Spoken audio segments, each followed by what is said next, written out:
Halo semuanya, saya Rawati Tiarma Indah Munte, NPM 18106310504140 dari kelas 6B, dan dosen pengampu Dr. Haji Dadang Moyanda, MPD, dalam mata kuliah Inovasi Pendidikan. Di sini saya akan memaparkan hasil jawaban saya untuk memenuhi tugas 3 Inovasi Pendidikan dengan materi strategi inovasi pendidikan. Yang pertama, bagaimana cara strategi pendidikan dapat dilaksanakan secara efektif? Strategi agar pendidikan dapat dilaksanakan secara efektif ada 3, yaitu yang pertama, strategi pendidikan akan dapat digunakan secara tepat dalam kondisi dan situasi, yaitu yang pertama, kondisinya itu apabila perubahan sosial yang diinginkan tidak harus terjadi dalam waktu singkat, tidak ingin segera cepat berubah. Yang kedua, apabila sasaran perubahan klien belum memiliki keterampilan atau pengetahuan tertentu yang diperlukan untuk melaksanakan program perubahan sosial. Yang ketiga, apabila menurut perkiraan akan terjadi penolakan yang kuat oleh klien terhadap perubahan yang diharapkan.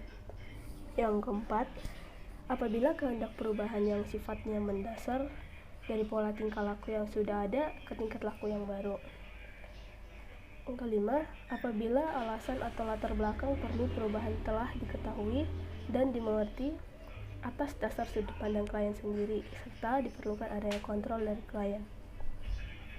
Yang kedua, strategi pendidikan untuk melaksanakan program perubahan akan efektif jika pertama, digunakan untuk menanamkan prinsip yang perlu dikuasai untuk digunakan sebagai dasar tindakan selanjutnya sesuai dengan tujuan perubahan yang akan dicapai. Yang kedua, disertai dengan keterlibatan berbagai pihak, misalnya adanya sumbangan dana, donatur, serta berbagai penunjang yang lainnya. Yang ketiga, digunakan untuk menjaga agar klien tidak menolak perubahan atau kembali ke keadaan sebelumnya. Yang keempat, digunakan untuk menanamkan pengertian tentang hubungan antara gejala dan masalah, menyadarkan adanya masalah, dan memantapkan bahwa masalah yang dihadapi dapat dipecahkan dengan adanya perubahan. Strategi ketiga yaitu strategi pendidikan akan kurang efektif jika yang pertama, tidak tersedia sumber yang cukup untuk menunjang kegiatan pendidikan. Kedua, jika digunakan tanpa dilengkapi dengan strategi yang lain. Pertanyaan kedua, apa saja hal-hal yang menjadi pertimbangan dalam berhasilnya penggunaan strategi bujukan?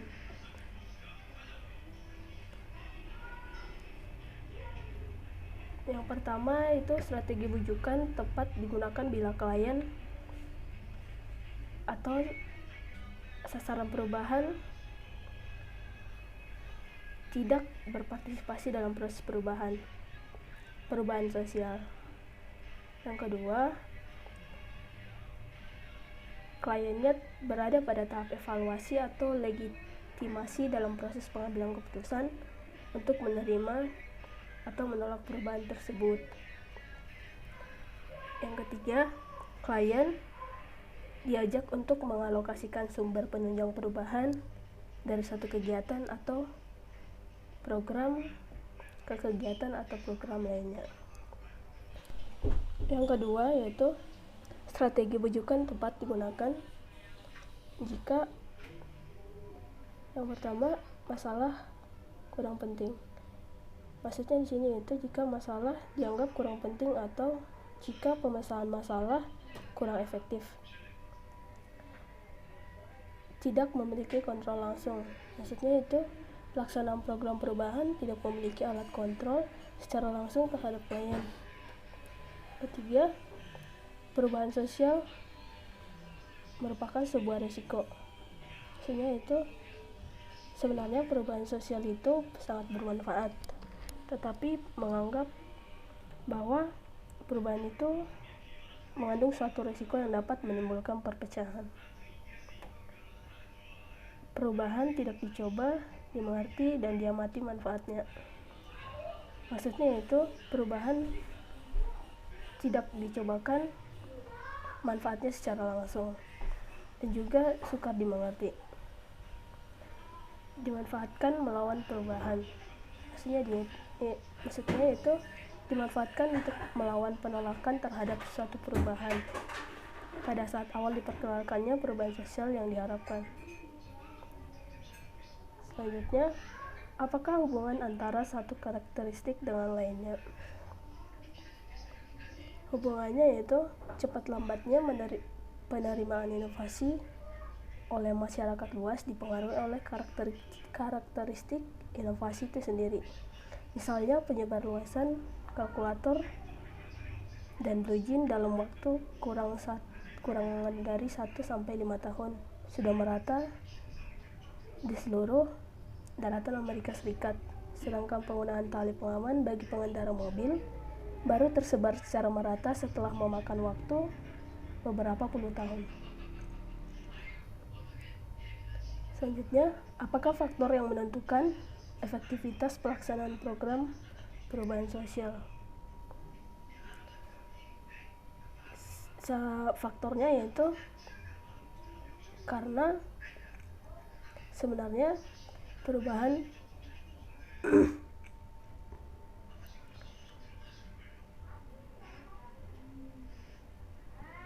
menentukan efektivitas pelaksanaan program perubahan sosial adalah ketepatan menggunakan strategi, tetapi memilih strategi yang tepat bukan pekerjaan yang mudah atau sukar.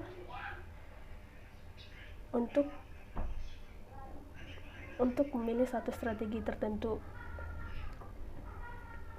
untuk mencapai tujuan atau target perubahan sosial tertentu. Karenanya, sebenarnya berbagai macam strategi itu terletak pada suatu kontinum dari tingkat yang paling lemah atau sedikit tekanan paksaan dari luar ke arah yang paling banyak atau kuat tekanan atau paksaan dari luar. Selanjutnya, karakteristik inovasi dapat mempengaruhi cepat atau lambatnya penerimaan inovasi. Menurut Fred M. Rogers 1993, karakteristik inovasi diantaranya adalah kehubungan relatif dan kompatibel. Kemukakan pendapat Anda mengenai perbedaan kedua karakter tersebut. Secara garis besar, keuntungan relatif itu yaitu sejauh mana inovasi itu dianggap menguntungkan bagi penerimanya.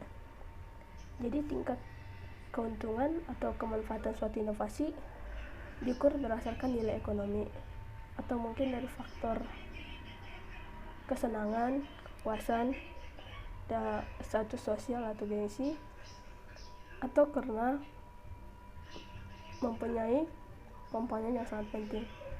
Makin menguntungkan bagi penerima, maka makin cepat dan mudah tersebarnya inovasi tersebut.